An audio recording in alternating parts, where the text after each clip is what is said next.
is up and welcome back to another Alicia Do on YouTube video. This week I thought I'd take a little bit of time out to address a massive question. I do so many videos based on gut health, but the truth is a lot of people that are finding my channel are doing it because they're looking up the words, why am I always bloated? And this is something that I struggled with through a 4-year diagnosis. There are so many different reasons for bloating and it can be so hard to know where you stand. Not to mention, when it comes to doctors and GPs, they're not necessarily very good with finding that pinpoint cause because they study general medicine, and organising seeing a specialist is something that can be really tricky to get your hands on. This week I'm going to run through all of the reasons that you might be bloated and also give you some ideas, tips and tricks on ways that you can get rid of bloating and how you can deal with that bloating. And hopefully this will give you a better idea on why you are always bloated. Before we jump into the key reasons that you might be bloated, I just want to say that this video is all inclusive. Whether you've been diagnosed with IBS, IBD, leaky gut syndrome, Crohn's disease, or you just find that you're bloating and you have no diagnosis and you just don't think that it's right and you don't think that it's normal. So let's jump into some of the reasons that are making you ask the question, why am I always bloated? One of the reasons you are bloated all the time is constipation. Constipation can leave you feeling extremely backed up and can make you very bloated.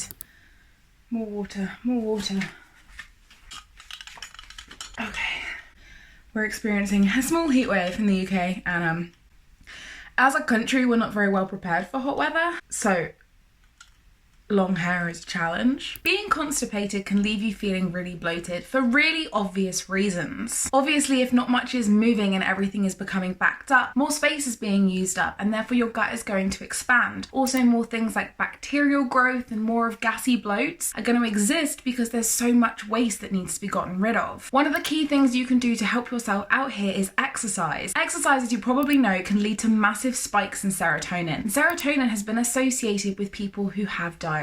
So if you're suffering with constipation, it might really help you to get things moving. Another thing that's really key when it comes to constipation is hydration. The reason hydration is so important is because it's actually water receptors in your colon. And if they can't access enough water, then they can't make a stool that's passable. So make sure that you're hitting those 2 litres a day. And if you're in this kind of heat, make sure you're hitting something like 7 litres a day, because I swear to God, so warm. The second tip and reason that you are always bloated is IBS. Some of you might be watching this video and you are sufferers of IBS. One of the things I want to say that I found helped me very early on in my IBS journey is peppermint tea. My GP actually tried to give me peppermint capsules, but if you've watched any of my previous videos, I have mentioned that they really didn't work for me. And that's a really odd thing, because the reason that peppermint tea is so good is because of the peppermint oil in the tea leaves. So really the capsules should work perfectly because that's what they contain. However, for me, they just did absolutely nothing. So one of the ways in which I use peppermint tea that I found really helped with my bloating was to have a cup of peppermint tea 30 minutes before eating and then let the oils be there ready to receive my food. And then also, because I was suffering so severely with bloating, I found that it really helped to have another peppermint tea about 30 minutes to an hour after I had finished eating. And I swear by peppermint tea. The third point we're going to touch upon today is your gut being overwhelmed. If you think about it, every kind of part of your body gets a break other than your heart, which beats for your entire life, and maybe your brain. But even your brain has ways of healing and resting when you're sleeping in different sleep cycles. Your gut, on the other hand, can take from 24 hours to 72 hours to digest all of the food that you've eaten. And I don't know about you, but I never in my life have gone 72 hours without food. A really good way to give your gut a break is fasting. And if you want to know more about intermittent fasting, I will link my video up there for you. It's one of my favorite videos, and I'll also drop it in the comment section below. But fasting is a great way for your body to be able to detox and deal with the food that you've already given it. And a great place to start is somewhere around the 16-8 fasting, and that means that you don't eat for 16 hours and you do eat for 8 hours. And I know that can seem really drastic, but it just means eating no food after 6 p.m. in the evening and not having your breakfast till 10 a.m. the next morning. Another way that you can do fasting is by doing a long fast, and this is something I actually do recommend that you do about once a year. Of course, speak to your doctor first and any professionals that you feel you need to consult, but I did a fast for 66 hours and this was insane. Because what happens in long fasts like that is you get things like stem cells being released and they go along and they heal your gut. And what I found in terms of always being bloated and IBS and IBD symptoms is that they were really reduced for a few months after doing a fast like that. The first time I actually did one, which was 66 hours, which if you want to know more about, I will link up there for you and also drop in the comment section below. But that was a really fascinating experience, and I document everything that happened to me through those 66 hours and then how I got out of the fast at the end. I also talk about the weight that I lost, I talk about the hormones that were released and everything that they were doing to benefit my gut and heal my gut. I think I got about 4 months of relief of not being bloated after doing that fast. The fourth reason that you are bloated all the time is dehydration. I talked to you guys with point number 1 with constipation on how that can really slow down gut motility and leave you feeling really backed up. But being dehydrated can also lead to things like your food not being digested properly. And if your food isn't digested properly, it kind of just sits there and wreaks havoc on your gut, which then leads to you always being bloated. I always make sure that I'm really hydrated. In fact, I have next to me my water bottle right now. As you guys probably know, you need 2 liters of water a day in order to stay hydrated at the minimum. If you're experiencing hot weather or doing lots of exercise and moving around, then you probably need closer to 3 or 4 liters depending on your body weight. Reason number 5 for why am I always bloated is stress. I did a whole other video on stress and the gut, which I will link up there for you and drop in the comment section below, and it is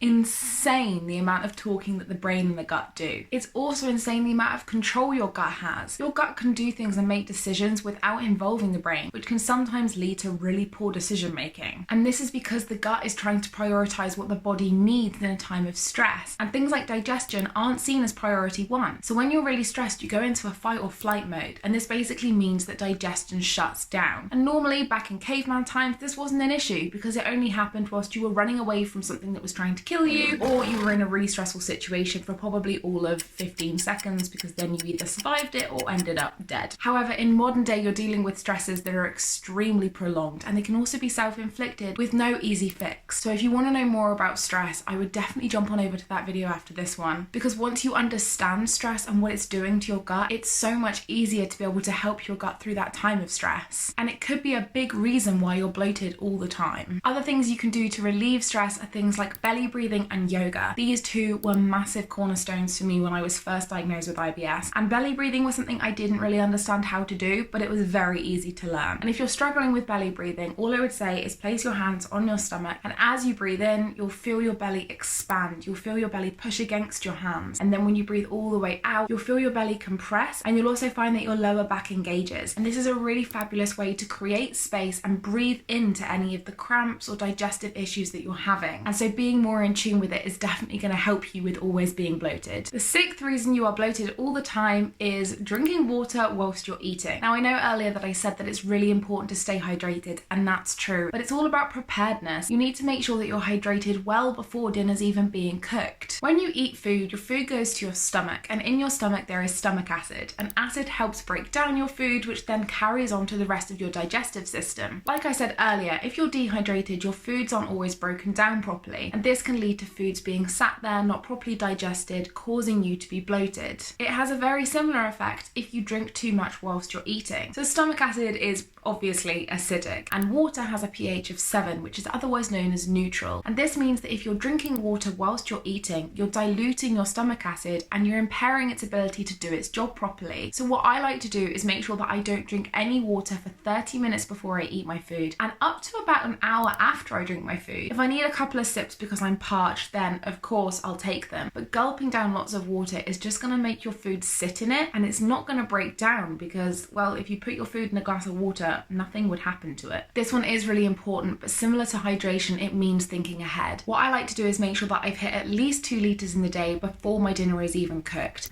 So I'm gonna go get myself a nice coffee because the council have decided to come along with their really big ass lawnmower, and it's really loud and you will definitely hear it in the background of this video. So I'm gonna go get a coffee and hopefully he'll be done by the time I get back. Reason number 7 to why am I always bloated is decreased gut motility. Like I mentioned earlier, the gut is extremely long, so your food has a very long way to travel. It's not just from here to here, it's meters upon meters upon meters of gut. And in order for it to travel in an effective manner to not cause you any problems or bloating, it needs to have good gut motility. Now, things move through the gut a bit like a toothpaste tube. So it squeezes at one end and then it moves everything along like this. And in order for that to work properly, the neurons need to be happy, they need to have enough hormones in order to function, there needs to be enough mucus in order to allow things to slide through with ease. Another reason why peppermint tea is such a good thing to have. And it's another reason why hydration is so important. So the things that you can do to increase gut motility is, first off, hydration. hydration. Make sure that you're drinking as much water as you need, and also make sure that you're drinking steadily throughout the day. It's also a really good idea to drink lots of water before you go to bed at night, so that when you wake up in the morning, you're not so totally dehydrated that you actually just want to die. Another thing that can increase gut motility is exercise. Exercise is a fabulous way to increase gut motility. The physical action and movement that your body goes through, your gut goes through it too, and you also release serotonin. Like I said earlier, serotonin is so important for gut health. The third thing you can do to increase gut motility is gut massage. I actually released a lymphatic massage video a few weeks ago, which I will link up there for you and also drop in the comment section below. It's only a couple of minutes long, and I do find that it really helps when I'm finding that I'm really bloated. It can also help people with constipation, bloating. So gut massage is really good for increasing gut motility, decreasing bloating, and helping you feel like your stomach is less compact. Why am I always bloated? Reason number 8, water retention. A lot of people don't know this, but bloating is in fact water retention. So water retention can basically make you swell and make you feel really bloated and uncomfortable. You can decrease water retention with something that's not going to make much sense if you haven't heard of water retention before. The reason your body is holding onto water is because it doesn't think it has enough, and it doesn't think that it's going to get more from you. So you have to teach your body that you will hydrate it and that you will be there for it. The only way you can get your body to get rid of water is to give it more water. So whilst you're bloated, take nice sips of water, and eventually, it might take some time, your body will give in and be happy that it's going to get more water and will let go. Another way that you can decrease water retention is by decreasing your salt intake. When you eat lots of salt, your body feels dehydrated and it clings to water because it knows that its job over the next 24 hours is going to be dealing with and dissolving all of that salt. And in order to do that, it's going to need a lot of water. So make sure that when you're eating your meals, you limit your salt intake. Salt is my absolute kryptonite, but if I'm having a really bad flare up, I have to steer clear of them. And things like cheese, crisps, and pastas can all have a lot of salt in them, especially with the way that you cook them for flavour. So why not look into some recipes that use different herbs and spices so that you can decrease your salt intake? I'll also just put you onto something which I find extremely helpful. When I do have my IBS under control and I'm having a massive movie night, or I'm having my friends over and we're going to have a few drinks and I know that I'm going to eat a lot of salt, I limit my water intake whilst I'm eating all of that salt. Yes, I make sure that I'm extremely hydrated throughout the day, but my body won't be in a water retentive state at that point. And once I've finished eating all the salt, that's when I rehydrate and allow my body to find its feet again. And I really find that it helps with bloating, because a lot of the time that I'm having those events, I'm wearing clothes where I really could do without a bloat. So it's a really good little side trick, but obviously don't use it too often. Try and be good to your body and limit those times that you're eating excessive amounts of salt. The 9th reason you are bloated all the time is for the girls. If you're a guy, you might want to skip on to reason number 10, because this one is all about your time of the month. When you're coming up to or on your time of the month, your hormones are so out of whack. They're where they need to be, but it can feel extremely overwhelming and your body is not quite sure what to do with it. I know for myself, my bloating gets a gazillion times worse, because even if you don't have a bloating condition or IBS or Crohn's disease or leaky gut syndrome or a bloating problem, you're going to bloat no matter what. So making sure that you're prepared for your time of the month is a brilliant way to limit the damage that it does. And the ways that you can do this are things like exercise, hydration, and diet. If your body is in more distress, it's going to bloat more. So I know, for example, that I really struggle with iron whilst I'm on my time of the month. So I make sure to start incorporating red meats and spinach and things that are high in iron before my time of the month, the week running up to, so that I look after my body and give it everything it needs. Then it's in less stress and less of a freak out, and I experience less bloating throughout that time. Another thing to really avoid at your time of the month is salt. If you can, that's going to stop with the water retention which you're already experiencing at the time of the month. So a combination of all of these things can really help you to reduce how much you're bloated and get rid of the reason that's making you bloated. Reason number 10, and the final reason that we're going to use in this video today as to why am I always bloated, is general discomfort. You need to find yourself a comfort zone. When you get to that point of bloating, it can be really easy to just stay put. You're staying where you are, you're not moving because you're so uncomfortable. But the truth is, you're making yourself more uncomfortable and you don't even realize it because you refuse to move around. So whilst it's really difficult, convince your brain just to move off that bed and find a different position that you think is really comfortable. For me, it's lying face down on my yoga mat. I find that the floor really helps to compress my bloat and helps me do some belly breathing with a really really hard surface against it. It allows me to breathe into the space, breathe into any of the cramps or the pain that I'm experiencing, and 20 minutes on a cold floor just helps me cool down and really grounds me and helps me feel better about the whole situation. And it really doesn't matter where this comfort zone is. It could be sunbathing in the garden, it could be in a cold bath, it could be doing a handstand, it could be hanging off a curtain rail. I don't care what it is, just go and do it. Go and find it. This will help you release relaxing hormones, which will reduce your bloat, it will reduce your constipation, it will allow your body to let go of water that it doesn't need, and it will also stop things like cravings that are misfiring because you're stressed. So finding your comfort zone is a key thing to do, and a great way to find positions that you enjoy is trying out yoga. Why not try doing yoga once or twice a week? Just find a beginner one on YouTube, and you might find some positions that are a little bit odd but really comfortable. You can come back to them and they can be your point of reassurance when you're suffering with a massive bloat. I hope this video helped you answer the question, why am I always bloated? And I also really hope it helped you find the reason you are bloated all the time. Before you click off this video, I just want to say to anyone watching this video that you are not alone. There are so many people out there suffering with IBS, bloating, IBD, Crohn's disease and leaky gut, but it can sometimes be a really difficult thing to talk about. It can be quite embarrassing and people don't want to share the symptoms that they're going through, but it's really important to know that you're not alone and there is a support system out there for you. And if you are suffering with bloating on a regular basis, then why don't we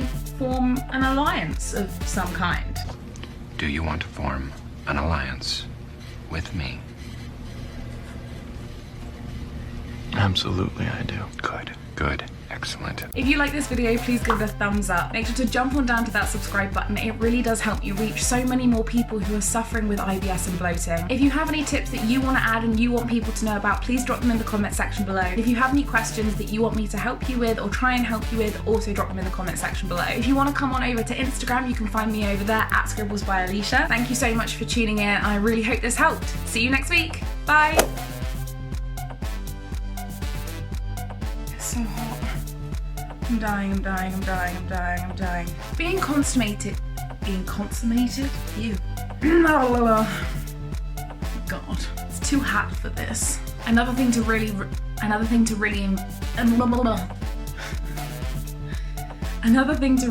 avoid. Let's try that again. I have a date tonight and I honestly don't know how I'm gonna sit through dinner in this heat. He is not gonna find me attractive. And you might sign for blah blah blah.